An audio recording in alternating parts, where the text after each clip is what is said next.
मेरो blood pressure नाप्दाखेरि जहिले पनि लो हुन्छ कि यो खतराको सङ्केत हो? यसै विषयलाई लिएर आज म यहाँहरूलाई कस्तो अवस्थामा लो ब्लड प्रेसरलाई सामान्य रूपमा लिने र कस्तो अवस्थामा यसलाई अलिक जटिल अवस्था हो भनेर बुझ्ने भन्ने विषयमा विशेष जानकारी दिनेछु। लो ब्लड प्रेसर भन्नाले यदि यहाँहरूको सिस्टोलिक ब्लड प्रेसर 90 भन्दा कम छ र डायस्टोलिक ब्लड प्रेसर 60 भन्दा कम छ भनेदेखि हामी त्यसलाई लो ब्लड प्रेसर भनेर भन्दछौँ।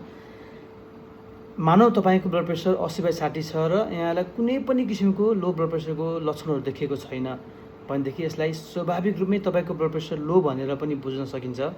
र त्यस्तो अवस्थामा तपाईँको यदि लामो समयदेखिबाट प्रेसर लो भइरहेको छ, केही पनि समस्या भइरहेको छैन भनेदेखि यसको कुनै पनि उपचारको प्राय गरेर जरुरी हुँदैन।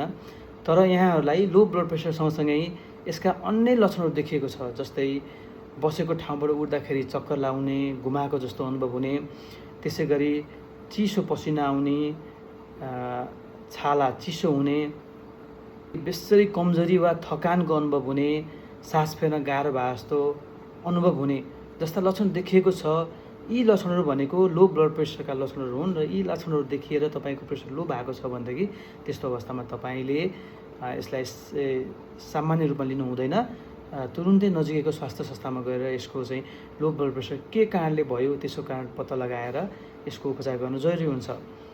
त्यो सँगसँगै यदि लो ब्लड प्रेसर भएको अवस्थामा यहाँलाई ज्वरो पनि आएको छ भनेदेखि पनि यसलाई पनि अलिक जटिल किसिमको लो ब्लड प्रेसर भनेर बुझिन्छ र मेडिकल्ली यसलाई हामी सेप्सिस भनेर भन्छौँ। र त्यस्तो अवस्थामा पनि यहाँले तुरुन्त स्वास्थ्य संस्थामा गएर उपचार गर्नु जरुरी हुन्छ। अर्को एउटा महत्त्वपूर्ण कुरा भनेको यदि यहाँहरूको ब्लड प्रेसर पहिलेबाट नर्मल थियो, मानौ प्रेसर 130/80 नै भइरहेको थियो भनेदेखि अब प्रेसर 81 घटेर 90 को मुनि 60 आयो भने पनि 81 घटेको प्रेसर पनि यो सामान्य प्रेसर हुँदैन। यसलाई चाहिँ अलिक जटिल अवस्था भनेर बुझिन्छ। त्यस्तो अवस्थामा पनि यहाँले तुरुन्त स्वास्थ्य संस्थामा गएर उपचार गर्न जरुरी हुन्छ। यी अवस्थाहरू बाहेक यदि यहाँको ब्लड प्रेसर पहिलेबाट लो नै मापन भइरहेको छ, जहिले नाप्दा पनि लो नै आइरहेको छ र यहाँलाई कुनै पनि समस्या छैन भनेदेखि प्राय गरेर यसलाई स्वाभाविक रूपमै प्रेसर कम भएको भनेर बुझिन्छ र यसको कुनै पनि उपचार गर्न जरुरी हुँदैन। धन्यवाद।